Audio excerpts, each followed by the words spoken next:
Hi friends, আবার একটা নতুন ভিডিও নিয়ে তোমাদের কাছে চলে আসলাম। তোমরা ভাবছো এগুলো কি?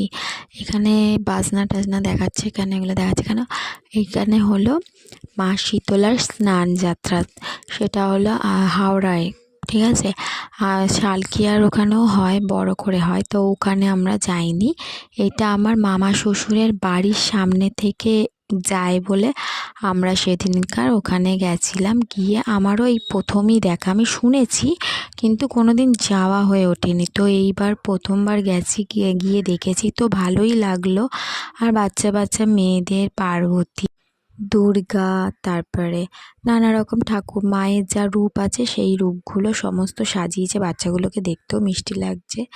এই দিন আবার মানে যে যেরকম মানুষকে সেবা দিতে পারবে সে সেরকমভাবে সেবাও দেয়। মানে অনেক জায়গায় দেখছিলাম, মানে এই রাস্তাটুকুনির মধ্যে কত জায়গায় দেখলাম কেউ পায়েস দিচ্ছে, কেউ পোলাও আলুর দম দিচ্ছে, কেউ ফ্রাইড রাইস আলুর দম দিচ্ছে, কেউ জল বাতাসা দিচ্ছে মানে শরবত বাতাসা দিচ্ছে, কেউ আবার কফি দিচ্ছে। এরকম অনেক অনেক মানে পুরো রাস্তা, যেই রাস্তাগুলো জুড়ে জুড়ে যাচ্ছে প্রায় পরপর পরপর সবাই খাবার নিয়ে বসেছে। কোনো টাকা পয়সা নেই, এমনি লাইন দিয়ে সবাইকে সেবা দিচ্ছে। এই যারা করছে এদেরকেও দিচ্ছে, প্লাস তাছাড়া যারা এদের সাথে যাচ্ছে বা এমনি আশেপাশের লোকেরা যারা যাচ্ছে সবাইকেই দিচ্ছে দেখলাম।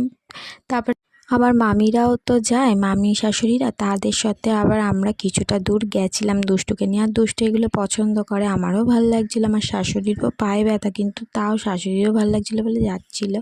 তো বেশি দূর যেতে পারিনি, কি সন্ধ্যেটা হয়ে গেছে, ব্যাস দুষ্টু দেখি ঘুমিয়েও পড়েছে। আর বাচ্চা ঘুমিয়ে পড়েছে, তাকে নিয়ে কত দূর যাবো, ওই জন্য আবার ফিরে চলে আসতে হয়েছে। তো বেশি দূর যেতে পারিনি।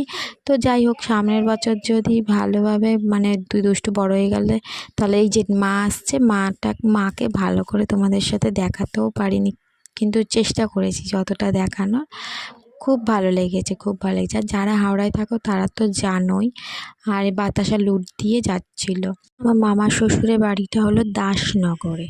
এই যে তোমাদের বলছিলাম প্রসাদ দিয়ে, এই যে প্রসাদ। তো ভিডিওটা যদি ভালো লেগে থাকে লাইক কমেন্ট করে জানিও।